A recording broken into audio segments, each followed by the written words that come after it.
Halo, Assalamualaikum warahmatullahi wabarakatuh. Selamat datang di mata kuliah kita, Sistem Kendali, dengan kode mata kuliah di EL3105. Ya, pada hari ini kita akan melakukan pendahuluan terlebih dahulu dari mata kuliah kita di Sistem Kendali. Nah, untuk outline kegiatan kita pada hari ini ada 3 yang utama, yaitu terkait pendahuluan, kemudian ada materi kuliah atau silabus, dan yang terakhir tentang administrasi akademik yang akan kita laksanakan nantinya. Perkenalkan, nama saya Ali Muhtar dari program studi Teknik Elektro. Saya mengambil kuliah S1 di Universitas Negeri Jakarta, kemudian melanjutkan studi di Universitas Gadjah Mada dengan bidang minat Artificial Intelligence, in Power System, New and Renewable Energy, dan yang terakhir ada Software Engineering. Kalian dapat berkomunikasi dengan saya melalui email, Telegram, ataupun WhatsApp. Tapi saya lebih menyukai itu bisa berkomunikasi dengan email karena dia akan terstruktur rata dan rapi, dokumen juga akan ada di sana semua. Kemudian perangkat lunak yang akan kita gunakan dalam mata kuliah ini ada 3 poin utama. Yang pertama dari LabVIEW atau MATLAB yang akan kita gunakan untuk pembuatan program. Yang selanjutnya dalam pembuatan makalah kita akan menggunakan Microsoft Word. Kemudian kita bisa menggunakan OpenOffice untuk Linux dan Pages untuk Mac. Nah, di pembuatan makalah ini saya dengan harapannya nanti mahasiswa bisa menggunakan perangkat lunak pengolah kata itu dengan baik dan lancar, sehingga kita bisa melihat hasil yang akan kalian buat dalam pembuatan makalah. Selanjutnya yaitu terkait manajemen referensi, saya sangat menganjurkan dan mewajibkan kalian untuk menggunakan Mendeley sebagai salah satu tools yang digunakan. Nah, untuk Mendeley tampilannya adalah seperti ini. Ini salah satu Mendeley yang saya miliki ya.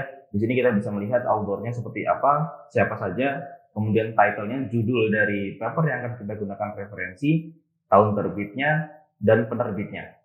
Kemudian dengan cara seperti ini kita bisa melakukan manajemen referensi yang kita miliki. Dan ketika dalam pembuatan pelaporan, itu akan lebih mudah jadi hasilnya dan tidak ada referensi yang terlewat. Karena dengan hal ini kita dapat meng-cross-check apakah betul dokumen yang kalian gunakan sebagai referensi itu benar-benar ada dan sesuai dokumen yang digunakannya. Bagaimana cara menggunakan Mendeley? Mungkin nanti akan saya buatkan video khusus ya untuk penjelasan bagaimana cara simple atau cara paling mudah dalam menggunakan Mendeley ini sehingga kalian bisa menggunakannya dalam penggunaan pelaporan di mata kuliah sistem kendali. Kemudian untuk referensi yang kita gunakan dalam mata kuliah sistem kendali ini ada 3 buku utama ya. Yang pertama kita bisa menggunakan bukunya Norman dengan judul Control System Engineering nih, yang diterbitkan tahun 2011 dengan edisi ke-6, maupun kita bisa menggunakan bukunya Katsuhiko Ogata dengan Modern Control Engineering yang diterbitkan tahun 2010, atau buku Gen Franklin Feedback Control of Dynamic System yang diterbitkan tahun 94. Jadi silakan kalian datang ke perpustakaan untuk melihat buku ini. Karena di perpustakaan kita sudah ada bukunya. Versi berapapun yang ada di perpustakaan itu tidak ada masalah. Yang bisa kita jadikan sebagai acuan dalam pembelajaran kali ini. Ini adalah cover buku yang kita gunakan nantinya. Ada tadi Norman Control System Engineering. Bukunya seperti ini ya. Dapat kalian lihat. Kemudian untuk Katsuhiko Ogata seperti ini bukunya. Dan yang terakhir Franklin, tampilan bukunya seperti ini. Jadi silakan kalian mencari referensi ini dari berbagai sumber yang bisa kita gunakan, baik itu dari perpustakaan maupun dari internet. Sehingga dalam pembelajaran, panduan-panduan dalam pembelajaran sistem kendali itu dapat kita pelajari bersama. Selanjutnya yaitu terkait pengertian SKS. Mata kuliah ini diampu berdasarkan SKS sebanyak 3. Nah, untuk satu SKS sendiri itu terdiri dari 50 menit pertemuan di kelas, kemudian 60 menit belajar terstruktur, 60 menit belajar mandiri. Jadi kalau 3 SKS dapat kita asumsikan atau kita jumlahkan bahwasanya selama pertemuan di kelas kita akan menghabiskan waktu 2,5 jam.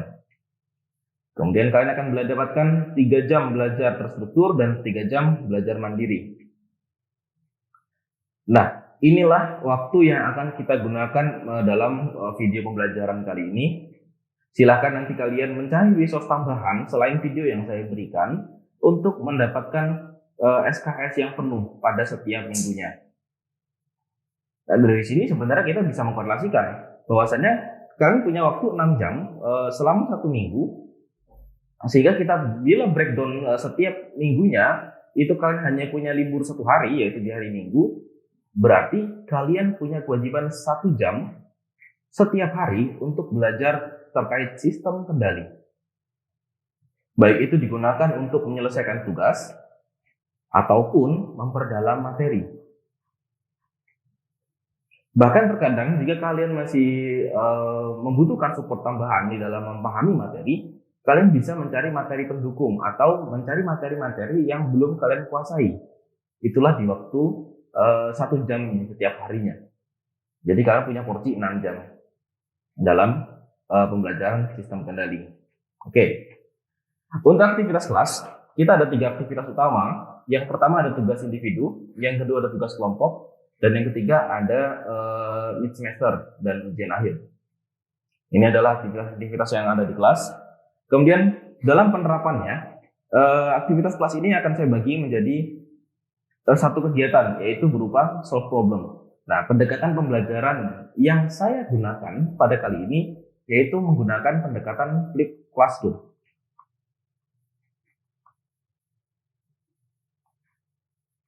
Nah, di dalam pembelajaran flip classroom ini akan terbagi menjadi 3 kategori. Yang pertama terkait pre-class atau sebelum pembelajaran di kelas. Yang kedua ada on class, yaitu saat kelas tadi 2,5 jam setiap minggunya. Dan yang terakhir yaitu after class. Nah, untuk pre-class yang akan kalian lakukan adalah yang pertama menonton video atau watch video.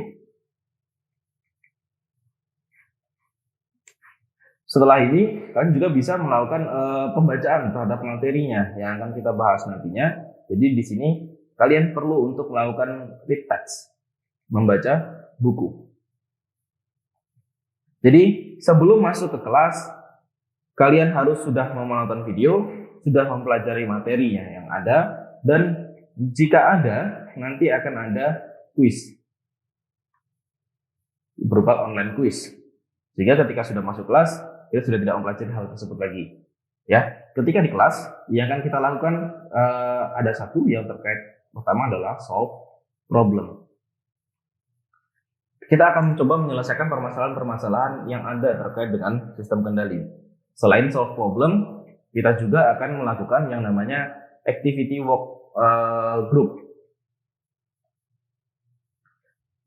Work group, tadi seperti yang sudah saya jelaskan di slide sebelumnya, bahwasanya kita akan ada tugas kelompok, maupun nanti kita bisa pembagian kelompok-kelompok kecil ataupun kelompok besar untuk menyelesaikan sebuah permasalahan. Jadi di dalam kelas kita isinya adalah aktivitas-aktivitas untuk menunjang pembelajaran saja, bukan menjelaskan lagi materi topik-topik pembelajaran. Karena materi topik-topik pembelajaran itu harus sudah selesai di dalam pre-class, yaitu dapat kalian lakukan dengan menonton video maupun membaca bukunya. Setelah kelas, yang kalian lakukan adalah melakukan online summary. Setelah online summary, kalian tinggal mengerjakan tugas yang ada atau homework atau PR. Jadi inilah akan yang kalian lakukan setelah kelas, sebelum kelas, dan saat kelas. Kemudian ada etika akademik. Dalam etika akademik, yang ada 2 poin penting di sini. Yang pertama yaitu selalu mencantumkan referensi atau citasi bila menggunakan hasil karya orang lain atau sebagian hasil karya orang lain. Kemudian tugas atau kuliah paper, makalah, dan program aplikasi itu dibuat untuk memenuhi program mata kuliah ini dan merupakan karya yang orisinal atau karya asli kalian. Dan jika di dalam tugas, paper, ataupun program terdapat indikasi plagiasi yang kalian lakukan, maka tugas tersebut, paper tersebut, ataupun program tersebut akan mendapatkan nilai 0 atau tugas tersebut tidak akan dianggap karena kalian melakukan tindakan plagiasi. Baik itu yang memplagiasi maupun yang diplagiasi. Jadi harapannya jaga etika akademik kalian dalam pengumpulan tugas maupun tindakan-tindakan yang kalian lakukan selama perkuliahan ini. Baik, itu tadi pendahuluan dari mata kuliah sistem kendali. Semoga dengan adanya video ini kalian bisa lebih memahami dan lebih meyakini bahwasannya pengerjaan kuliah di sistem kendali dengan 3 SKS kalian bisa manfaatkan waktu dengan baik. Kalian memiliki aktivitas yang banyak di dalam kelas sehingga nilai-nilai yang ada dalam pembelajaran selama sistem kendali di mata kuliah sistem kendali ini dapat terinternalisasi di dalam diri kalian. Sekian dari saya. Assalamualaikum warahmatullahi wabarakatuh.